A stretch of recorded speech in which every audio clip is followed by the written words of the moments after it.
All right, good morning, everyone. I am so excited to be here today.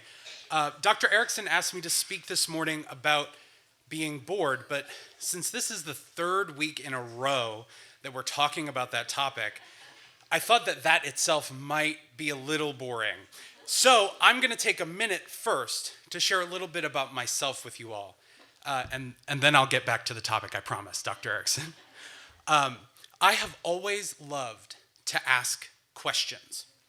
My parents or my grandma might have told you that I asked too many questions when I was a kid sometimes, but I don't even know if that's really possible. Many of you may have already learned a set of important questions: who, what, when, where, why, and how, right? Does that sound familiar? Yes. Well, in my experience, people lean into different questions on that list to greater degrees, and that helps shape their personality. Some people like to know who. They focus on the people involved in a situation. What people tend to focus on facts, like reporters. When folks like to put things in order and look at the sequence of events. If you find yourself asking where a lot, you might be fascinated with places, geography, or travel. But my two favorite questions on that list are why and how. I have a deep need to understand how things work and why they work that way. And that includes myself.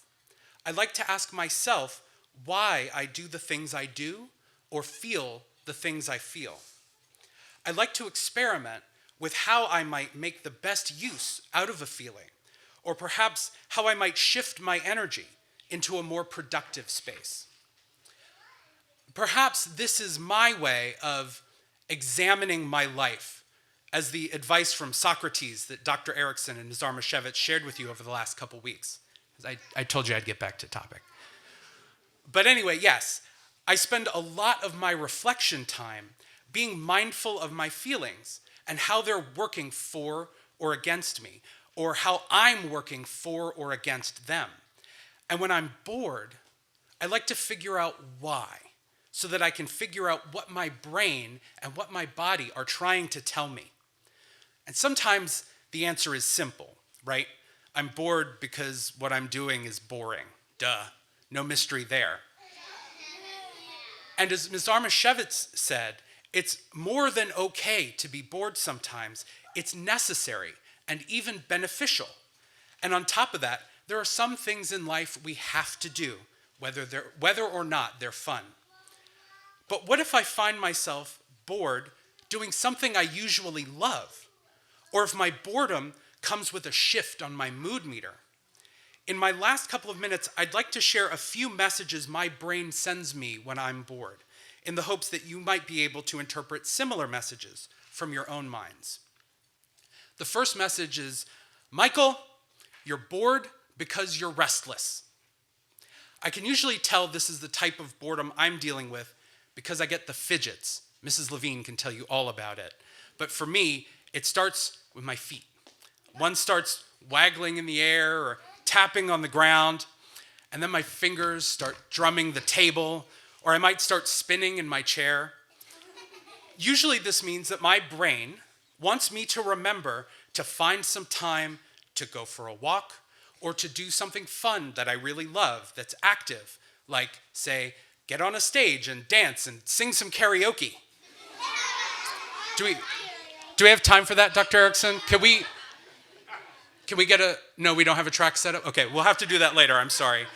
I may not be able to do that thing right away, right? I may not be able to, in that moment, go and get my wiggles out. But I know my body is telling me I better find some time to do that soon. The second message that my brain sometimes sends me when I'm bored is, Michael, you are bored because you're exhausted. Take a break. This type of boredom is like the opposite of the last one. My foot's not tapping, my fingers aren't drumming, and I am definitely not on the verge of breaking out in song. You know, most of the time, being bored doesn't really change the way I feel, where I am on the mood meter. Oh, there it is. There's the mood meter. I can be perfectly content in my boredom most of the time. I've learned to embrace boredom as a useful and productive state of mind when applied correctly. So if I'm feeling bored and suddenly I notice myself moving down the meter from high energy to low energy, I usually take it as a sign that my brain is tired. So if I'm bored doing a thing I usually love to do, like say, playing board games with my friends. Yeah, see? Ace got the pun. I'm never bored playing board games, but if I find myself bored and my energy is sliding down, that might mean that I need to spend some time resting. And a couple of the ways I rest, obviously sleep, right? That's one way to rest. But also finding just a quiet moment for some meditation, or maybe even taking a break from a game or whatever I'm doing, just to center myself and restart my engine, okay? The third way that my brain sends me a message when I'm bored is it says, Michael, you're bored because there's something that needs your attention. Hey, over here. So if a shift down the mood meter in energy meant that I'm exhausted, a shift left on the mood meter comes with a different meaning. If I'm going from green to blue or yellow to red, that usually means there's some feeling or problem that I'm avoiding or bottling up. If I'm getting mad about being bored, it means there's something gnawing at me that my brain needs me to deal with. And it probably has nothing to do with what's making me bored. I'm not mad or sad or frustrated because I'm bored. No, I'm bored because I'm feeling those things and not doing anything about them. Maybe I had a fight with a friend and I need to apologize and I haven't done that yet. And instead I'm doing something else and I'm bored with it. My brain sometimes won't let me focus on anything else until I take care of that thing that's bugging me. And so when my brain sends me this message, I make sure I figure out what that thing is so I can take care of it and get back to life as normal. So these are just a few of the messages that my brain sends me through boredom. I'm certain there are many others that are different for different people.